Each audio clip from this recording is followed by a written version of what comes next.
à toutes et à tous. Aujourd'hui, nous allons aborder le sujet des absences et comment les indiquer sur le bulletin de salaire. Pour cela, j'ai réalisé 2 exemples.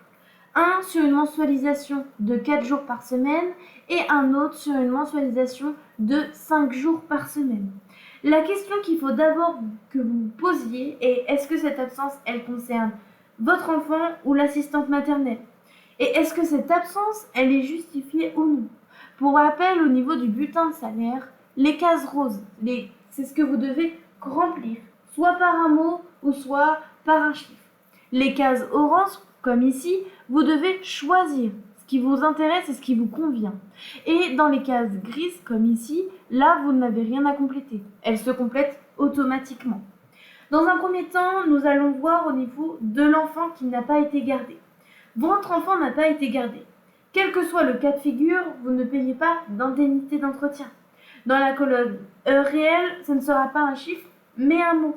Vous pouvez vous référer au lexique et choisir le mot selon votre situation. Le lexique, il se trouve en bas à gauche dans les onglets. Ici, nous allons voir les différents cas en fonction de ce qui vous convient. Vous n'avez pas de justificatif.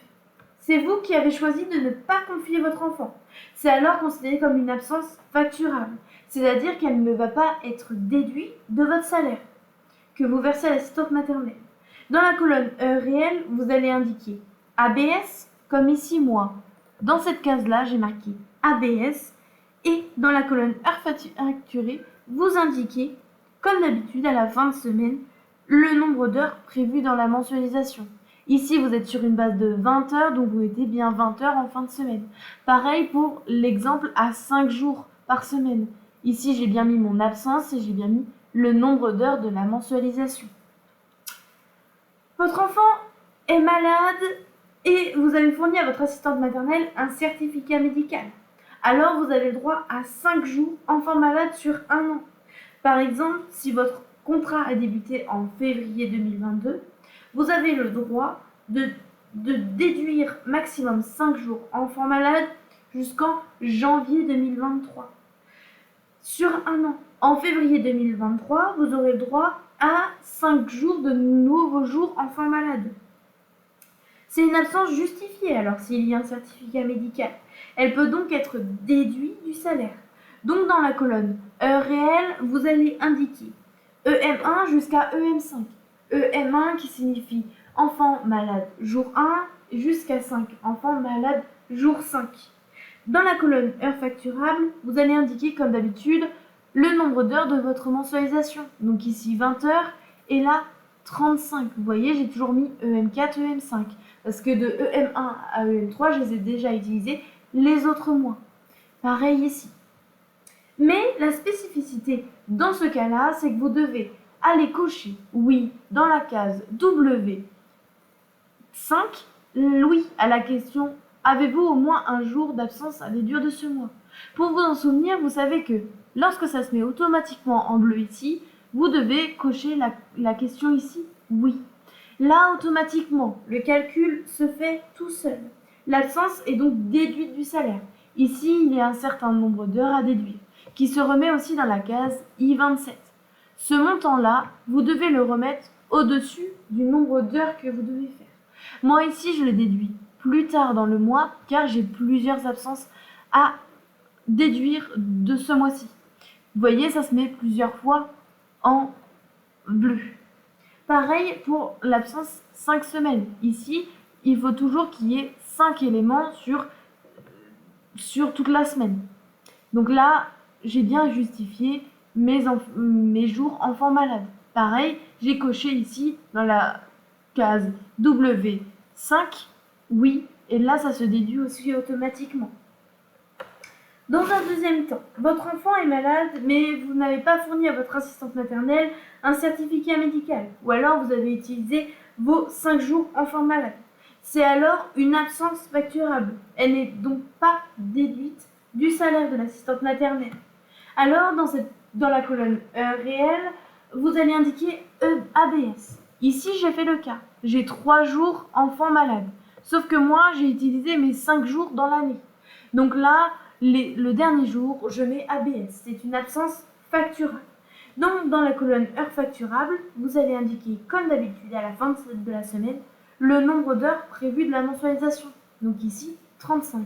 Dans mon exemple à 4 jours, c'est pareil ici. Ici, j'ai rajouté ABS. Vous devez obligatoirement mettre ABS pour justifier que c'est une absence facturable. Et ici, je retrouve mon 20 heures, qui signifie les 20 heures de la mensualisation. Dans un troisième temps, l'absence prévue au contrat. Donc ça peut être, comme vous le signifiez, soit des RTT, soit des jours de congé ou encore des jours volants.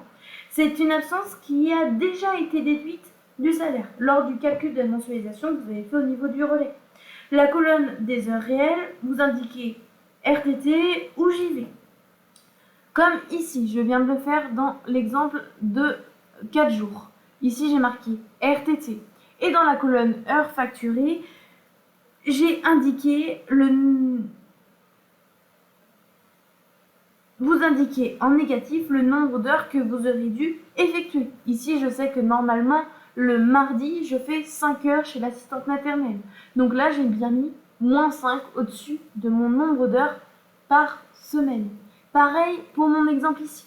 Là, je sais que de base, le mardi, je fais 7 heures, donc j'ai bien mis moins 7 dans la colonne heures facturées. Dans un deuxième temps, votre assistante maternelle n'a pas travaillé. Si votre assistante maternelle est en arrêt de travail, vous devez compléter le document des indemnités journalières à transmettre à votre assistante maternelle et par la suite, elle doit l'envoyer à la CPAM. Cette absence, elle doit donc être déduite du salaire. La colonne heures facturées, vous indiquez AM, comme moi je viens de le faire ici. AM, assistante maternelle malade. Colonne heures facturables, vous indiquez, comme d'habitude, à la fin de semaine, nombre d'heures prévues dans la mensualisation. Mais, pareil que l'enfant malade, jour 1, 2, 3, 4, 5, vous devez cocher oui, parce que là, automatiquement, ça se met en bleu. Donc, je sais qu'à la question au moins un jour d'absence à déduire de ce mois, je dois cocher oui dans la case W5. Et là, automatiquement, pareil, ça s'est déduit.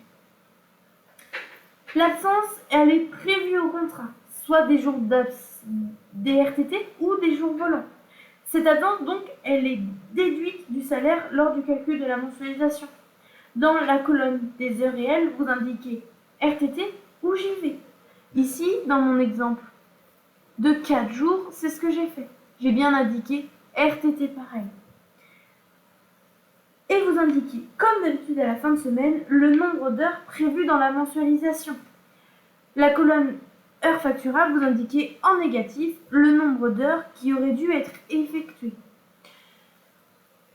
Donc vous voyez, c'est exactement ce que j'ai fait au niveau de mes deux exemples.